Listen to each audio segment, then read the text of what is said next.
Assalamualaikum warahmatullahi wabarakatuh. Perkenalkan, nama saya Yusreja Andini, kelas 3B MPM 211434071, Prodi PGSD, mata kuliah Pengelolaan Pendidikan, dosen pengampu Sutarini SPD MPD. Di video kali ini saya akan menjelaskan tentang presentasi kelompok 5, yaitu dengan judul Pengelolaan Peserta Didik. Pengertian peserta didik: individu yang secara sadar berkeinginan untuk mengembangkan potensi dirinya atau jasmani dan rohani melalui proses kegiatan belajar mengajar.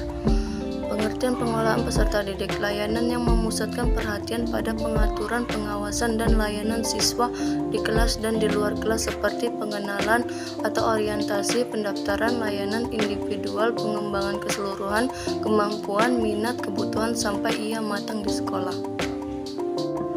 Tujuan pengelolaan peserta didik. Tujuan umum pengelolaan peserta didik menurut Surat 2010 adalah mengatur kegiatan-kegiatan peserta didik agar kegiatan-kegiatan tersebut menunjang proses pembelajaran di lembaga pendidikan sekolah. Fungsi pengelolaan peserta didik: sebagai wahana bagi peserta didik untuk mengembangkan diri seoptimal mungkin, baik yang berkenaan dengan segi-segi individualitasnya, segi sosial, aspirasi, kebutuhan, dan segi-segi potensi peserta didik lainnya.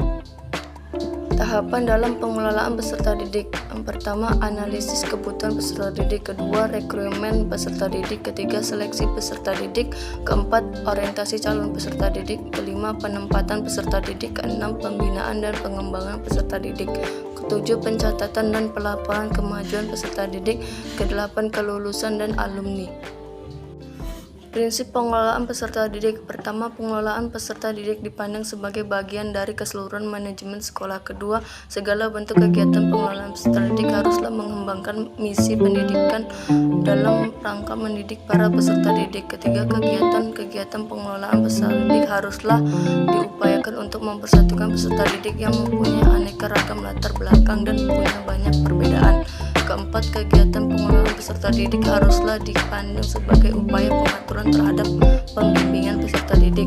Kelima, kegiatan pengelolaan peserta didik haruslah mendorong dan memacu kemandirian peserta didik. Keenam, apa yang diberikan kepada peserta didik yang selalu diupayakan oleh kegiatan pengelolaan peserta didik haruslah fungsional bagi kehidupan peserta didik.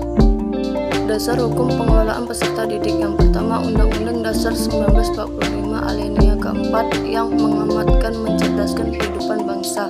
Kedua, batang tubuh Undang-Undang Dasar 1945 pasal 31 ayat 1-5 tentang hak dan kewajiban warga negara. Ketiga, Undang-Undang Nomor 20 Tahun 2003 tentang Sistem Pendidikan Nasional. Peran guru dalam pengelolaan peserta didik: partisipasi guru dalam pengelolaan peserta didik menduduki teratas, artinya setiap guru harus memahami fungsi terhadap pengelolaan peserta didik. Beberapa hal yang perlu diperhatikan dalam pengelolaan peserta didik di sekolah sebagai berikut. Yang pertama, kehadiran peserta didik dan masalah-masalahnya.